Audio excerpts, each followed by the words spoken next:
समंदर सबके लिए एक जैसा ही होता है, लेकिन कुछ लोग इसमें से मोती तलाश कर लेते हैं, कुछ मछलियां पकड़ लेते हैं और कुछ को समंदर के खारे पानी के सिवा कुछ भी नहीं मिलता। बादल से बरसने वाला पानी एक जैसा ही होता है। जरखेज ज़मीन इसी पानी से सब्ज़ा उगा लेती है। सहरा की रेत इस पानी से अपनी प्यास बुझाती है और वही पानी चिकने पत्थरों को महज छू कर गुजर जाता है। प्यारे दोस्तों, अल्लाह की रहमत हर दिल के लिए एक जैसी है।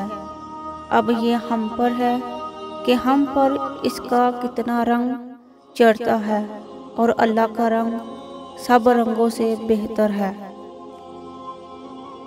अगर वीडियो पसंद आए तो वीडियो को लाइक और चैनल को सब्सक्राइब ज़रूर करें।